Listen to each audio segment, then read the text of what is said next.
안녕하세요. 강부동산으로 부자 되세요의 강부동산 TV 강경입니다. 네, 오늘은 우리가 컴팩트 시티라고 했는데, 컴팩트, 간단한 뭐 그런 뜻을 갖고 있죠. 컴팩트 시티를 아시나요를 한번 가지고 얘기를 한번 해볼까 합니다. 2024년 대한민국 10대 소비 트렌드의 소비 키워드 중 하나인 분초 사회를 들어보셨나요? 시간을 분초 단위로 나눠서 여러 가지 일을 하는 것, 시간의 가성비를 높이기를 원해서 돈보다 시간을 중시하고 사용 시간 단위를 조각내서 여러 일을 함께 처리하는 극한의 시간 효율을 추구하는 키워드예요. 우리 사회가 분초 사회에 들어서는 시점에서 직장과 가정 간의 거리는 분초 사회에서 가장 중요한 논점이 아닐까 싶어요.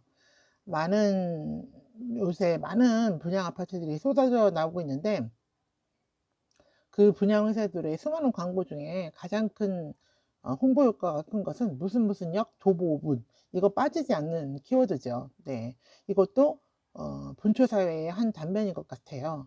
출퇴근 시간을 아끼기 위해서 회사 위치가 어디냐를 따지는 구직자들도 아주 늘어나고 있어서 컴팩트 시티에 대한 관심도 많아지고 있어요. 컴팩트 시티는 도시의 기능을 집약해서 고밀도로 개발하는 도시 계획을 일컫는 말로 압축 도시라고도 불리기도 합니다. 자동차의 대중화로 인해서 시가지가 팽창하면서 난개발이 발생하고 생산성이 저하되는 등의 문제를 해결하고 경제성을 높이는 대표 방안이라고 할 수 있어요. 특히 출퇴근 시간이 크게 줄어들면서 여가 시간도 확보가 되어 요즘 MZ 세대들이 중요시하는 워라밸을 누릴 수 있는 최상의 방안이 아닐까 싶네요. 국토교통부에서 발표한 제3차 장기 주거 종합 계획의 일부인 컴팩트 시티는 향후 대한민국의 인구가 줄어들고 노년층과 1인 가구가 급격하게 증가하는 시점에서 우리 모두 한 번쯤 생각해 봐야 할 과제가 아닌가 싶어요. 노령 인구와 1인 인가의 증가, 1인 가구의 증가는 벌써 가까운 일본은 벌써부터 인구의 감소, 그다음에 가구의 감소, 저출생, 고령화, 지방 인구 유출, 주택 노후화 등 빈집 증가에 대한 문제점에 대해서 대책을 강구하고 있는데, 우리도 지금 뭐 남의 일이 아닌 것 같아요. 바로 눈앞에 이런 일들이 다가오고 있다고 볼 수 있을 것 같아요.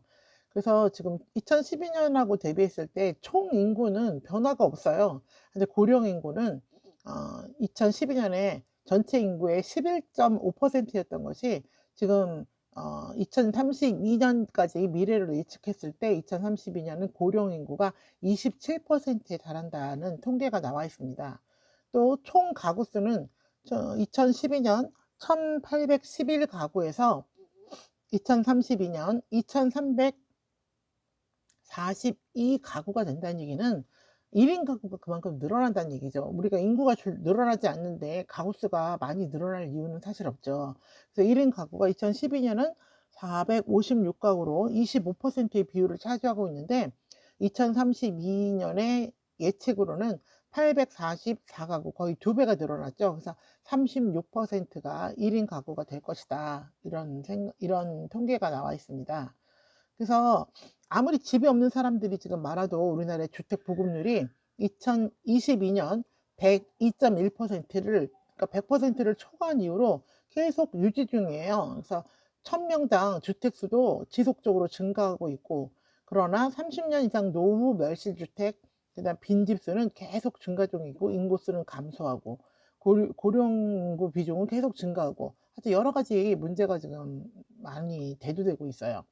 그래서 이런 상황에서 정부가 체계적이고 안정적인 주택 수급 관리와 주택 수급 예측 시스템을 도입하고, 선호도 높은 도심 주택 공급을 확대, 노후화된 신도시와 역세권의 재정비를 통해 국민이 원하는 다양한 주택 공급을 확대한다고 해요. 그 국민이 원하는 다양한 주택 중에 하나가 지금 오늘 같이 보려고 하는 컴팩트 시티예요.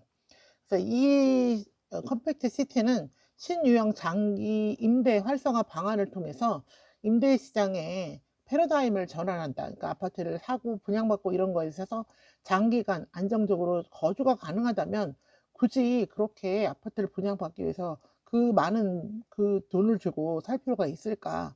20년 이상의 단기 임대를 한다면 그 아파트를 그렇게 정말 뭐 영끌해서 산다 이런 거는 많이 줄어들 수 있을 것 같아요.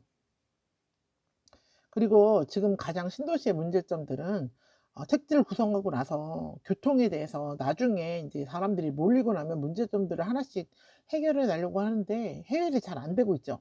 일단 도로도 부족하고 뭐 땅값은 벌써 오를 만큼 오른 상태이고 하다 보니까 이 컴팩트 도시 같은 경우는 항상 그 철도역 주변을 중심지로 하고, 그다음에 입지 선정할 때부터 교통 계획을 미리 세워서 역세권, 그다음에 철도와 또 지하철이 뭐 교차한다든가 이런 중심으로 해서 자동차를 그렇게 많이 사용하지 않도록 하는 방안으로 구성되어 있어요.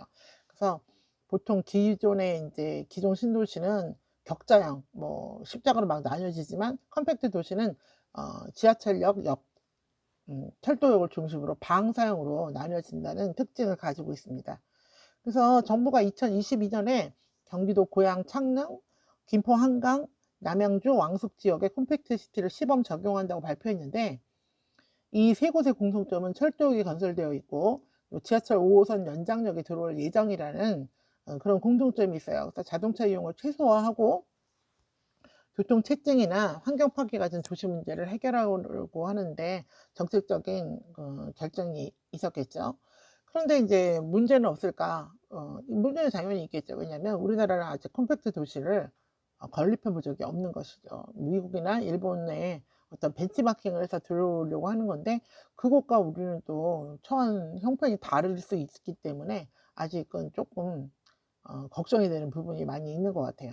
그리고 또 정부에서는 그 컴팩트 시티를 만들어서 거기서 나오는 이익을 가지고 GTX 건립 비용으로 사용하겠다라고 하는데, 그러면 그 컴팩트 도시에 들어가는 사람들의 부담해야 되는 부담 금액이 더 커질 수밖에 없겠죠. GTX 뭐 A부터 시작해서 그 노선들이 한두 개도 아니고 또 장기적으로 공사해야 되는 그 금액을 이 컴팩트 압축 도시에서 다 뽑아내서 그 철도를 만든다는 거 자체가 사실 쉽지 않은 일이겠죠.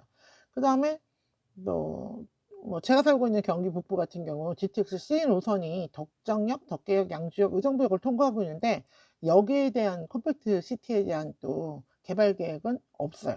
예. 언제까지 도대체 경기 북부는 항상 정책에서 소외되어 있는지. 근데 사실 또 컴팩트 시티가 성공하지 않는다면 소외된 게 다행일 수도 있겠죠. 예. 어쨌든 오늘은 컴팩트 시티에 대해서 알아봤습니다. 네. 지금까지 강부동산이었습니다. 네. 다음에 또 같이 다시 다른 주제를 가지고 얘기를 나눠 봐요.